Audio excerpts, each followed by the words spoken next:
All right, welcome back to the Millennial Money Kinda podcast. On this episode, we have Mohammed again, who is going to be a repeated guest for quite some time, given it our new partnership. And then, of course, you have Sam and I. And I'm really enjoying this new format, very tax and investment focused. And I'm learning a ton through our conversations, and I'm sure the listeners are learning as well. So, yeah, so far I've been really enjoying it. And we've got a really nice list of subject, I think, or interesting list of subject that we've lined up for the next 4 to 6 episodes. So anyway, Mm. stay tuned. This is just episode 2 together, and it's been cool. What about you guys? How do you find the new format? Go ahead. I love it. I also learn a lot from you guys. So, hearing about the investment side of things, it really impacts the tax side. And so what I find is that as I learn more about investments, it makes me a better tax advisor. Just because I understand that side a little bit better, I can advise more on the tax of that side. So Yeah. I personally love it. And I listen back to the episodes. I hate hearing how I sound, but I love kind of the lessons I can take away from each episode. So personally, It's like I'm a watching big game fan. tape. You're like watching game tape, right? Every time you watch it, you get a little bit better. I'm the same way. Like I don't love hearing how I sound on a podcast. Because like videos that you're doing yourself, you can edit and you can make it sound good. But like on a long form podcast, man, if you don't know what you're talking about, you can sound kind of dumb, right? Or but obviously that's not a problem for you. But yeah, I saw one of your videos pop up on my TikTok feed yesterday about talking about how volatility matters the in the nature of long-term returns. And I thought that was interesting. And I was like, man, you're just like moving more and more into the investment space and having those conversations. I love to see it, man, because even like so many advisors don't even understand that stuff. So I liked the video. Go check Mohammed's stuff out on TikTok. You're the Canadian tax guy on TikTok, is that right? Yeah, it's either Canadian Yeah, tax guy or Canada tax guy, one of the two. But yeah, that was just one gotcha. of the videos because I see a lot of simplified information on TikTok. I think that's something you do a good job of not like oversimplifying things. But I think a lot of the main lessons kind of get missed when that happens. And so that's just something I saw repeatedly on TikTok and I just kind of wanted to talk about. You have your CFP, hey? That's what I was about to say. You're one I of the do. rare CPAs who have Yeah. a CFP. I I was do, talking to but another I'm not. CPA today. Yeah. So like what made you get that? Like I was curious about why you decided to go that route and like how you found that's added value to your ability to do planning for clients. Yeah, so I think one of the big shocks to kind of my understanding of tax and everything is that I started interacting with a lot of financial planners, and there's a lot of things I was thinking about very much on a short-term basis. So I think I mentioned a little bit about this episode where I would think about taxes in a 1 to 2, 3 year span, but I wasn't thinking about it in the long term. And one of the perfect examples, something I take away from you guys and some other financial planners is using RSPs or TFSAs for even though you have a corporation. I would have never thought that was a good idea, but over time with the compounding, things like that, the ability to avoid tax drag, it actually becomes beneficial. And so I thought there was kind of a gap in my understanding where I wasn't necessarily approaching tax planning holistically. I was just thinking about taxes and I was very short-sighted in terms of tax saving. So Mm-hmm. I got my CFP. If you have your CPA, I will say it's a lot easier to get your CFP. So I don't think I'm probably as well versed in a lot of topics that you guys might be well versed in.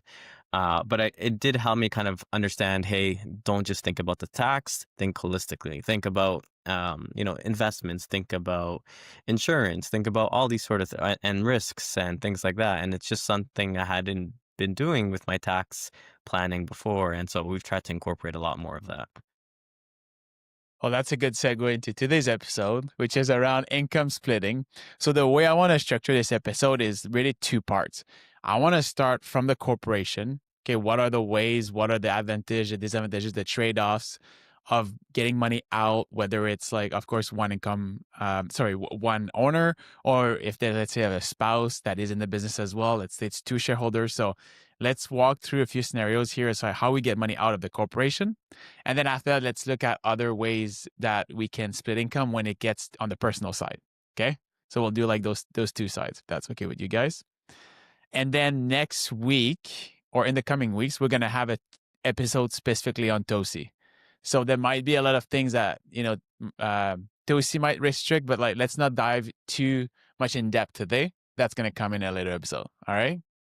Can we avoid Tosi when we talk about income splitting? I think what I'm saying is let's dive into you get it right. Let's dive let's dive into the details of Tosi in the next episode. But let's walk through. So first of all, let's Mohammed, let's start with the basics. Like if someone from the corporation has the ability to distribute $200,000, and then there are two shareholders, like what's the benefit of paying 2 times 100,000 versus 1 time 200,000, for example?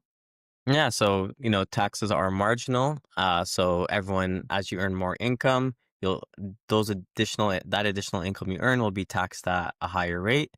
And so the more people you can spread income across, the better, because you'll end up paying less taxes because of those marginal tax rates. So there's, this one example I always like to reference where if you have a couple and one spouse was earning $200,000, they'd pay around $62,000 in tax. And then if each of them were earning $100,000, so the same total income, it's just spread evenly between the two of them, they pay about $44,000 tax. So that's $18,000 of tax savings just by changing who's earning the income or who gets taxed on the income. Which is pretty substantial when you take that $18,000, you compound it over the years, and you've kind of added up and see how much it impacts your retirement. It really makes a big difference. Question for you. So if we take the concept that someone is better off to pay themselves a salary up to $180,500 to max out their RRSP contribution, if you have two shareholders within a corporation, would that mean that even though you split it down to 100 each, you would want to try to increase the salary until both of them reach the 180,500 mark so that they can max out their RRSP separately at 32,490? What's your take on that? Yeah, that's what we like doing, especially, but I think there are some sort of traps in there, and you have to make sure both spouses are actively involved in the business. If it's mainly just kind of one spouse involved in the business and the other partner is not really involved, then you have to the salary has to be reasonable, so you can't just pay them $180,000. But if they're both really involved in the business, sort of a 50-50 ownership basis, then yes, that's exactly what we like doing. We like maxing out salaries, especially for someone who's kind of newly incorporated, at least to the kind of the RSP mark, if they need at least that amount of money. And then after that, we actually like to increase salary beyond that. But some people just for behavioral reasons kind of like to take dividends. But yes, that's exactly how we like to approach it. Yeah, it makes sense. I think it's interesting to the way that question was asked, because if someone, let's say there's two shareholders and, between the two of them, they each could draw, or they total could draw out $200,000 from the corporation, right? Well, you wouldn't do like one person to 180 and then the other person for 20, right? Even though one person for 180 would give them the RSP max contribution of around $31,000, you would still want to do, 100 as best you can. Right? Because overall that lowers the tax rate. You can still contribute to RSPs if you don't need to do that. But yeah, you're right though. It does matter on how the structure is set up. Like you can't just add your wife on or your husband on to the business, or your partner onto the business because it's better for taxes. And this is what Guillaume doesn't want us to talk about until next episode. We want to avoid the tax on split income rules or Tosi rules. But it's important to understand, because I think so many people are looking for ways to get money out of their corporation tax efficiently. Obviously, income splitting, if possible, is a great way to do that. But there are some measures in place that you can't just like flippantly add a spouse or a child or a niece or a nephew to the corporation, right? So there's got to be some protections in there. Got it. I think I misunderstood the question. So I thought you were saying if you should pay both spouses a salary, but you're saying we shouldn't just max out one person and then pay the difference to the other spouse. Is that so? Maybe I misinterpreted the question. Yeah. Is that what? I don't know. Maybe I misinterpreted it too. But yeah, I thought you were saying, if you have $200,000 to take out of the corp, like, how do you structure it? Ideally, it's 50-50, but you wouldn't just do one up to the RSP max and then 20,000 for the other one, right? Is that kind of what you were asking? Yeah, it was just like, let's say exactly, like you have 200,000 available, and assuming that both are involved in the business, I just wanted to, talk about why you would want to split up exactly like Mohammed answered. Like you would pay less overall tax within the household. And then my following question was, yeah, but what about, try to, after that, like if there's more retained earning in the business and both Yeah. are actively involved, like would the idea be to continue to increase their salary up to that threshold? Like that was the question. I'll ask it in French next time because I don't think English. I don't think in English it went well, so it's okay. It's okay. It's okay. Yeah.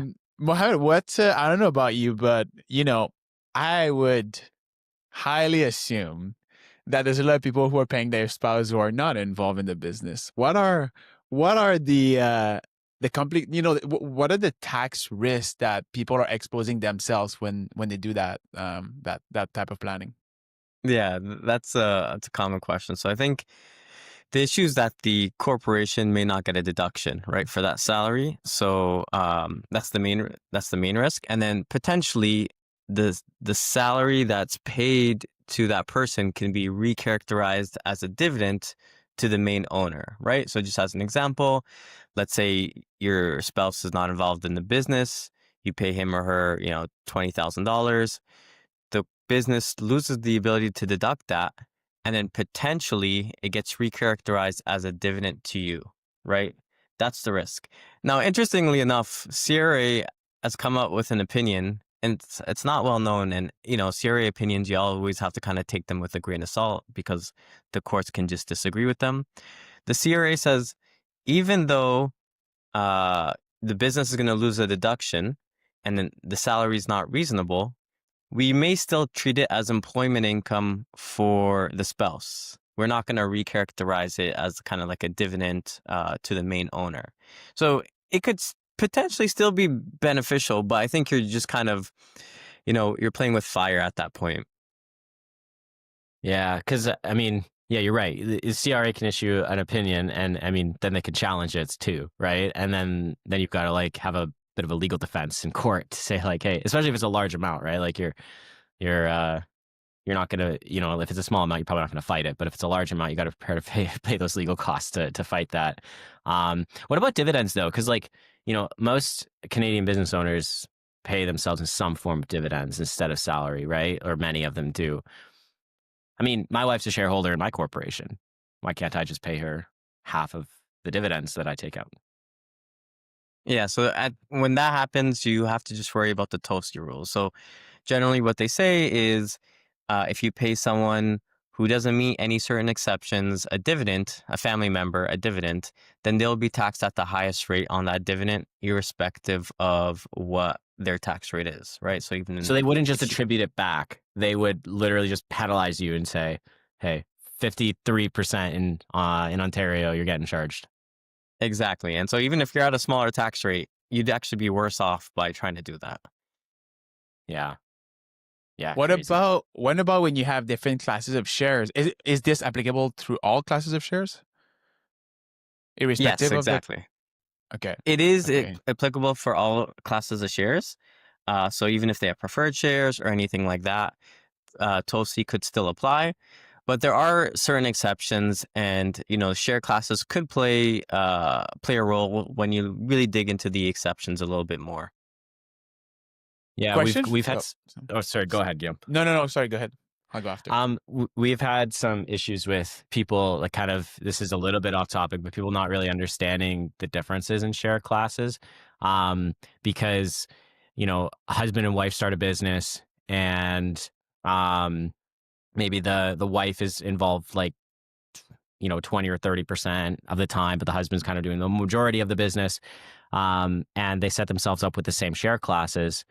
Well, if the husband pays a dividend to himself, then he technically has to pay his wife the same amount of the dividend that he paid himself, right? So if he pays himself a dividend of, let's say, $100,000, from my understanding, if his wife owns the same class of shares, he would also have to pay his wife a dividend of 100,000 or split the dividend 50-50 if they're set up that way in the share class.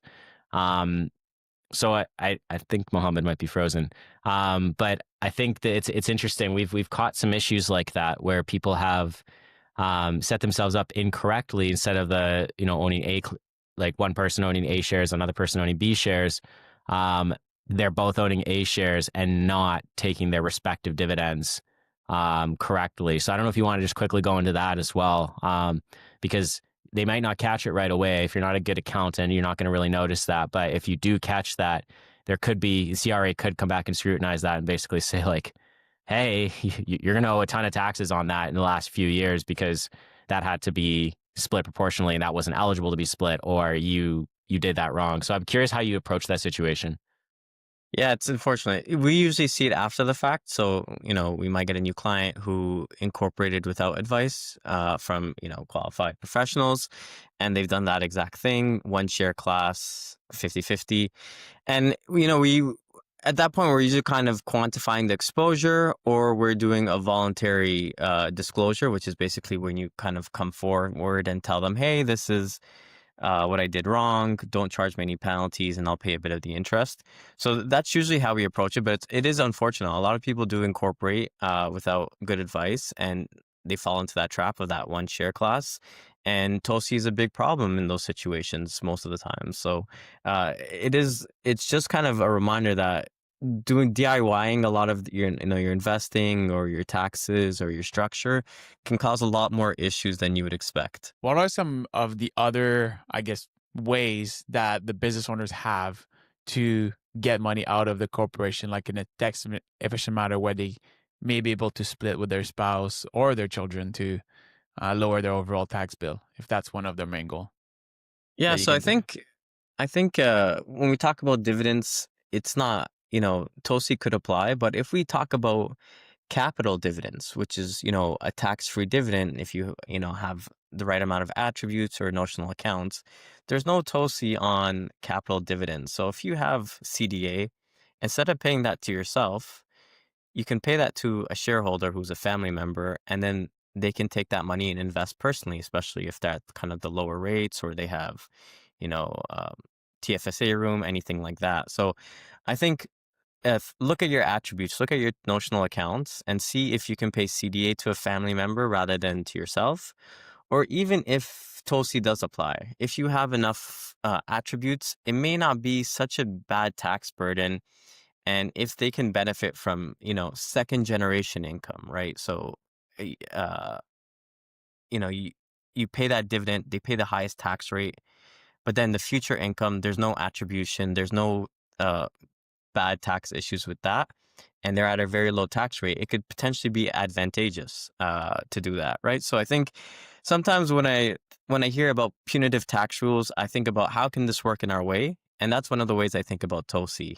If you have the right notional accounts, or even through second generation income, it could still be beneficial to pay that family member a dividend, despite the TOSI rules.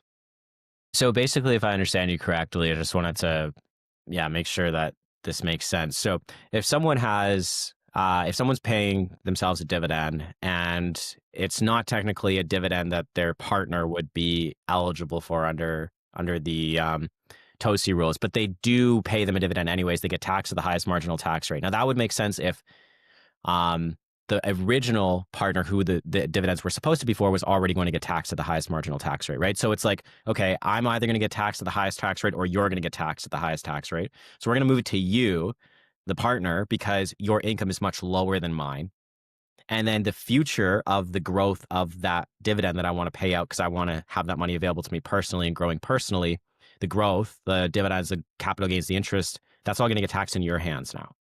And because you're, let's say, making $20,000 a year and I'm making 250, you're only going to get taxed based on your marginal tax rate on the future growth, even though you're paying that upfront tax hit. Either one of us would pay it. So it makes sense for you to pay it and then the future growth be really low tax. If that if Exactly. I'm understanding that correctly. Okay.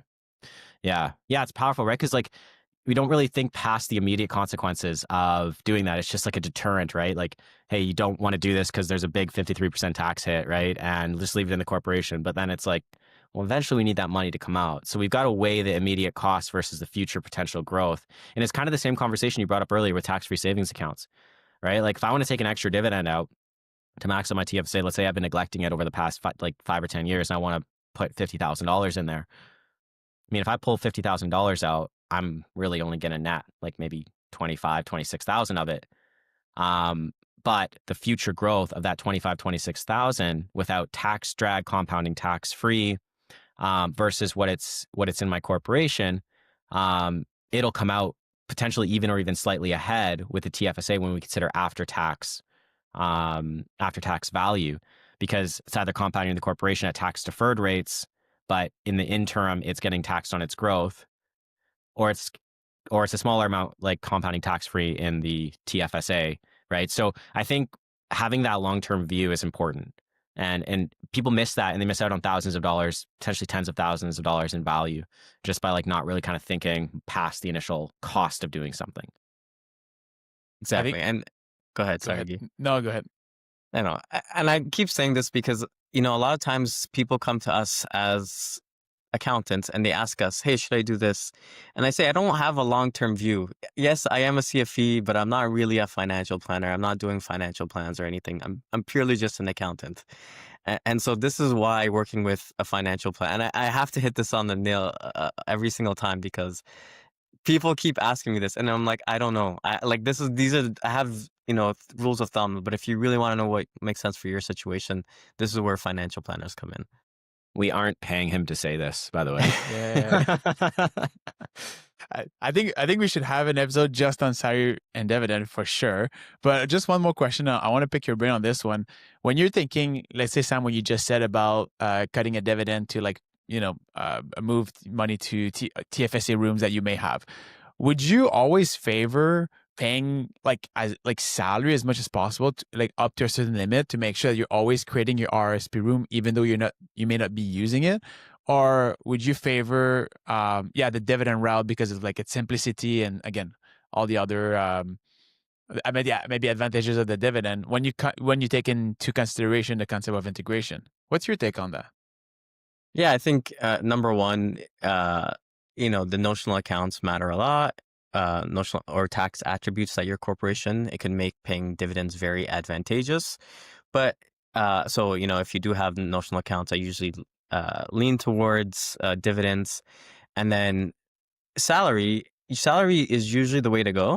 But then I have certain clients who really hate CPP, even though, CPP may not be as bad or might be better for their long-term future, but they just they hate paying CPP, or they're not really interested in investing through their RSP. They might be, reinvesting extremely in their own business, and there's a bit of concentration risk at that point, or they only want to invest in physical real estate, and so in those situations they don't value the RSP as much, even though there would be a lot more tax benefits if they did. So sometimes they're a little bit hesitant to pay salary, but even in those situations, I say, you know what, I do think you should pay salary, just because you never know what what's gonna happen in the future. If you have a big taxable event, having that ability to have RSP room to offset all that tax in that 1 year could be very beneficial. So it gives you a bit of more flexibility. Also, you don't know what, and that is very common with real estate. A lot of people don't hold real estate until they pass away. They might be selling it before, they might see better investment opportunities. And so they'll have a lot of tax in 1 year from that real estate, from paying out dividends to clear out all their notional accounts from the sale of that real estate. And so helping avoid that tax, using generating the RSP room is very beneficial. So I like it when you don't have the notional accounts. I do prefer salary. It's interesting though, because I think there's a point in time, well, and I think there is some level of conversation here around that it is dependent on the person's individual situation. I give like two examples on both extreme ends. Like when someone's just starting out a business and it's in the growth phase and literally they're paying themselves 100% of their after-tax profits just to survive personally, at the end of the year, like they're going to get hit with potentially $7,000 of CPP premiums. Like, man, that doesn't really make sense for a new business owner to pay that right off the bat, in my opinion. Now, I understand there is a holiday period where you don't have to pay into CPP, where you can still get the max. So I've conversations with clients about that. But when they're first starting out a business, and the other side of that, when it's like 55 plus, where they, like you said, they do have notional account balances based on years of compounded growth in their business. Maybe they've paid into the self-employed EI program, right? And taken a maternity leave. And so every time they pay salary, they also have the added cost of paying back into EI, right? And so there's things like that where it's like, okay, well, if I switch to dividends now, I'm saving myself money. I'm not really sacrificing a heck of a whole lot on the CPP side because I paid into it for 25, 30 years, right?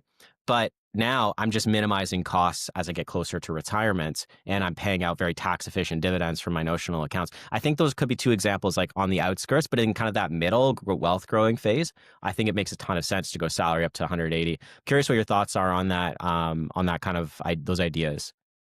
No, I think that's a great point. The EI, I actually first got exposed to that EI strategy from one of your videos, and it blew my mind. I'm like, everyone needs to be doing this. Every potential parent needs to be thinking about this at least. But yeah, I definitely agree. I think those are the main like considerations to think about, especially when switching from salary to dividend. And before those points, 180K salary, as long as you need all that money, it does make a lot of sense.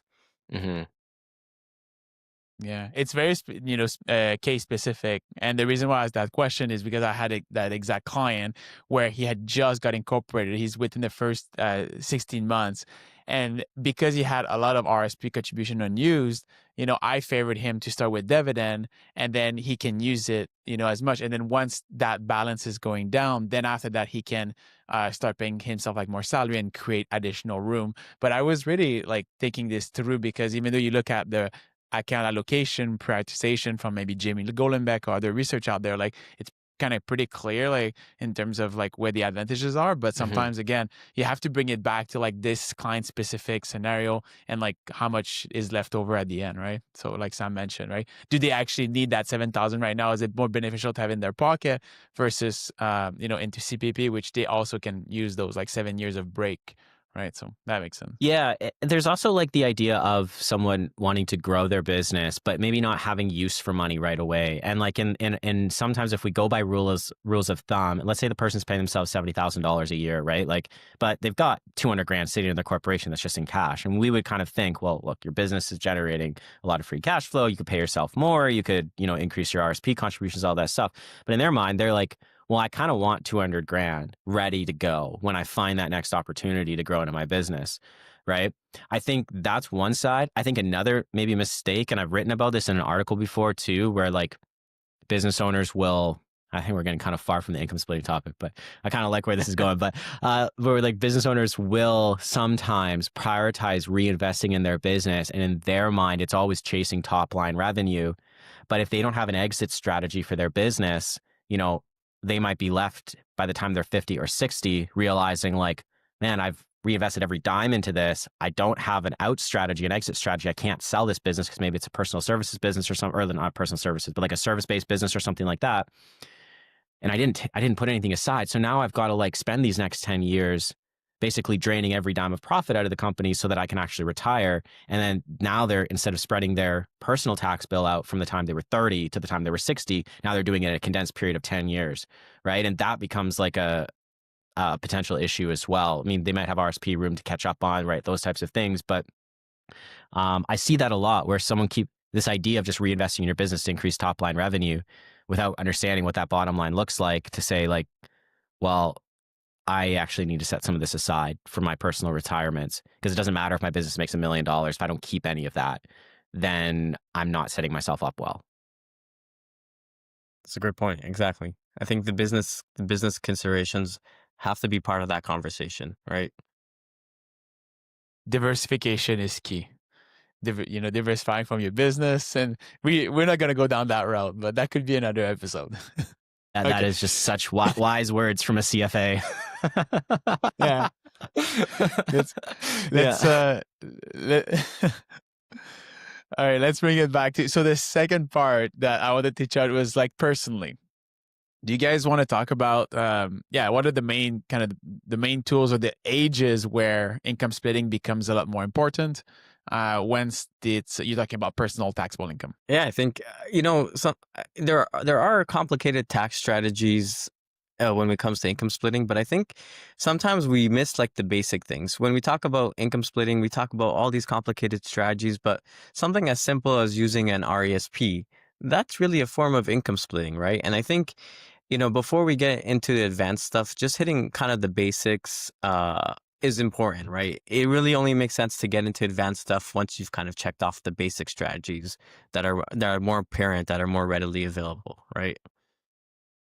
Yeah, like RESPs. I mean, I love this topic about income splitting with RESPs because it's not the traditional income splitting you think of like partner to partner, but it's like income splitting with your kids, right? And oftentimes the income that you split with your kids is completely tax free on their part because, like, the way it works, for those of you who don't know, is you invest money in an RSP. It's already tax dollars, right? So like you've already paid tax on these dollars you put in. But, let's say in a hypothetical scenario, there's $40,000 worth of growth by the time the child's 18. There's $7,200 worth of grants in there. And there's, let's say, $40,000 worth of contributions, right? So you're looking at, over $100,000 total based on $42,000 worth of contributions. The growth and the grants are taxable to the recipient, but it's tax deferred in the interim, right? So like I don't pay tax if I contribute for my son's RESP. I don't pay tax on that every year. So it can grow tax deferred. And then when the time comes for them to take it out, well, they've got roughly around $50,000 worth of taxable income there. But $50,000 spread over 4 years, 4-year university degree program, if we take that out evenly over 4 years, they're staying below the exempt amount, meaning money's not taxable unless they earn other income on top of that. Right. And so then all of a sudden it becomes like, well, I just split $50,000 and I assigned it to my child. Whereas normally, if I would have just saved that in a non-registered account or something, I would have paid tax every year along the way and then paid capital gains tax when I cash it in and give it to them. Like it's a good strategy. That's Yes, one of the and the spousal RSPs too, right? Like those are some good considerations if you plan on retiring prior to age 65. I find spousal RSPs can still be viable, although there's some limited viability to them now. But that can be another strategy if you're like, let's say, retiring in your 50s or one partner's 60, another partner's 50, right? So like you can kind of still split income in that way by just drawing money out of your RRSPs early and having it taxed to the appropriate or the partner who owns the account. So that's another way I can think of. Any other what are some of the advanced strategies? Yeah. I think that's a great one, especially for business owners, because, you might be limited in income splitting through your corporation, but, if you pay yourself a salary instead of a dividend, then you do a spousal RSP contribution and then your spouse withdraws after a couple of years. That's a form of income splitting, especially for business owners, right? So I think that one is really slept on, especially for people who don't like using their RSPs, but presumably, or the better thing to do would be to actually use your RSPs, rather than just, using it for the short-term kind of tax advantage. Another one I can think of is kind of just like this income. I don't know if it's not called cash damming. I've heard it called that, but I don't think that's the technical term for this strategy. But basically, like if you have an example like me, if I'm the primary owner of my business and my wife, let's say, is a teacher, she is a teacher, she's not working right now, but let's say, I'm making $200,000 a year, she's making $60,000 a year, right? Well, if our household, like, I can essentially pay for our household expenses. I can give my wife money to invest in her TFSA without attribution. I can invest in my TFSA. I can invest in an RSP and a spousal RSP. That leaves her, essentially, if I'm paying the household expenses and the investments, then she can invest non-registered in her name from her income solely. And what happens there is, let's say, after tax, she's bringing home 40. She could put $40,000 a year in a non-registered account because I'm the one who's paying for the household expenses. I'm the one who's paying for the TFSA and the RSP contributions, not her RSP contributions, but a spousal and my own. And then her 40,000 can literally just be in a non-registered account, getting taxed under her marginal tax rate instead of my marginal tax rate. And it's an effective form of like, dividing up your household responsibly. And there is no gifting. I'm not giving her money to invest in non-registered, so there's no attribution back to me. She's just investing her salary in non-registered accounts and then paying the income tax based on her marginal tax rates instead of me. Yeah, I Yeah. love that strategy. I think that one gets missed, but I think, the benefits on something as simple as that, who's paying for the expenses, has a lot of implications in terms of the potential tax savings. So I love that one personally. And I think, more people should be thinking about that, right? Is all your money going to a joint account, or are you guys separating it and one person paying for the expenses to take advantage of that? I think that has to go into the discussion of how do you manage your family's finances, right? A number of my clients are exactly like you, Sam. They are the primary income earners, and usually the wife is either working or not, or maybe has left the workforce. And then when I've introduced the spousal, first of all, a lot of people had never really heard about it. And then one thing I was trying to do is like show them essentially the forward-looking growth of like their own RSP, and then showing them like kind of equivalent of like how that would be split, and then how that would be extremely advantageous for them once they get to the age of retirement, where they can actually draw it separately before that they can actually split it, especially if they wanted to retire early. And I just found that like, yeah, very interesting to be proactive, and then showing them kind of like the advantage, especially if you have like a 50 or 55 early retirement goal essentially, that gives you quite some time to have accumulated assets in your spouse name, instead of being everything on under your own account, and then after that having to pay a larger tax bill by then. But I Yeah. just thought that. There's some Yeah. creativity you can do with spousal RRSPs for sure. I mean, thinking about like if someone wants to retire early, or if you're in a business, like if I'm in a business and I'm like seeing some success and I know in 10 years like my wife won't ever have to work again, right? And then like contributing to a spousal RRSP to get a tax break on my side, and then when my wife's not working anymore, 3 years minimum passes, she can take that money out and essentially pay like very little tax on it and then invest it non-registered. I've gotten a tax break on it. Now she's pulling it out, and it's accomplished what an RSP is supposed to accomplish, which is there's obviously like a few components of it, which one of them is long term, but it's accomplished in the context of income tax, like moving down income tax brackets, because I'm contributing at a high, she's withdrawing it at a low, and then investing that money in something like non-registered. Those are some things like you can kind of play around with it and get creative. I think we're talking about more advanced strategies here, but yeah, those are some things that like I've seen as well play out. And even when people are starting businesses too, utilizing RRSPs. And it's funny. I talked to an accountant about this when I advised a client, like, hey, you can tap into some of your RRSPs here because you've got like 3 years into your business. You're not making the money that you wanted to make. Your income's very low. You can tap into some of your RRSPs instead of going into debt to do this. And you still have realized a lot of the advantages that RSPs have to offer. And the accountant was like, why did you just tell my client that they can withdraw from the RSPs? And again, I explained it to him, and he was like, yeah, okay, actually, that makes a little bit of sense. But yeah, like there's some strategies you can do there to kind of allow people to access those accounts, because contrary to popular belief, RSPs are not locked in. A lot of people think they are locked in until 60 or 65. They're not. They just have withholding tax penalties. Not penalties, sorry. They have withholding income taxes that you have to withdraw, you have to pay, but you get that back at the end of the year if you overpay, right? So that's another aspect of it as well. Point. Before we wrap up the episode, I want to address one thing that we mentioned a few times today, and it's around attribution. So, Mohammed, can you like explain kind of like how attribution works, like in a nutshell? Because especially on like Sam's comment where he mentioned that you can just basically give $7,000 to your wife or your spouse, sorry, that so she can or they can contribute to their TFSA, and there's no attribution there. But you can do that with an RSP, right? You have to use a spousal and whatnot. So, can you just clarify that? Yeah, sure. I think people sometimes think a little simplistically in terms of splitting income. So they'll just say, "Oh, I'm at a high tax rate. My partner's at a low tax rate. I'll just give her the money, or him the money, and they can invest." And what happens is these attribution rules would apply, and they basically say, where did the source of that money come from? Was it from you or was it from your partner? And if it was from you, you'll be the one taxed on that income, not your partner. And so it's a way to kind of bring back the tax to the person who's really the source of that income. And so there are creative ways to get around it. Like a lot of these strategies we talked about today are ways to get around the attribution rules. But also, if you sort of charge an interest rate to your partner to invest, that is a very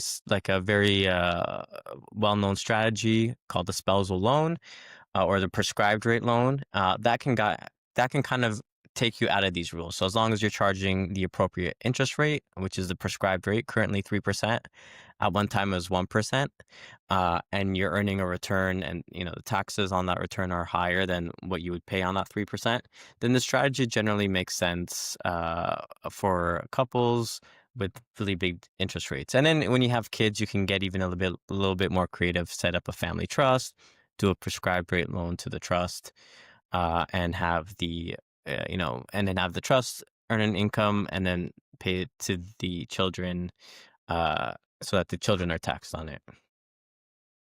I want to just, before we end here, ask one thing, because we talked about a lot of creative strategies today, but there's this little 4-letter word. It's called GAR, acronym for General Anti-Avoidance Rules, that the CRA loves to expand on what anti-avoidance actually looks like. Are any of these strategies looked at by CRA as a potential to fall under this kind of spectrum of ever expanding general anti-avoidance rules? So I'd say most of the strategies we talked about, generally CRA is given their blessing, but the anti-avoidance rules just changed in the past 2 years, and so there's a lot of uncertainty around what actually is anti-avoidance and what isn't. So everything is with an asterisk now, just because there's a lot of uncertainty. But I think these are more established kind of strategies, and so I'm not too concerned about them for some of the strategies we discussed about, but it's always a concern. It's always something you need to be aware about, always something you need to have in the back of your mind, except for more things that are more explicit, like a spousal RRSP. It's clearly laid out in the tax rules that this is fine, right? There's clearly the 2 or 3 year waiting period. It's clearly established. And so if it's clearly laid out in the tax rules that, this is how it works, I wouldn't be worried about it. But things that get a little bit more tricky, there's a little bit more maneuvering that's required, then that's when, you need to make sure you have the asterisk on that specific strategy. Last comment, boys. That's it. That's awesome. Learn how to save taxes with Mohammed, Guillaume, and Sam. Awesome. Well, everyone, thank you for listening on this episode on income splitting. And as usual, you can always find us. So copilottax.ca and mwadvisors.ca are our websites. All the links will be in the show notes. And we'll see you in the next episode. Have a good day.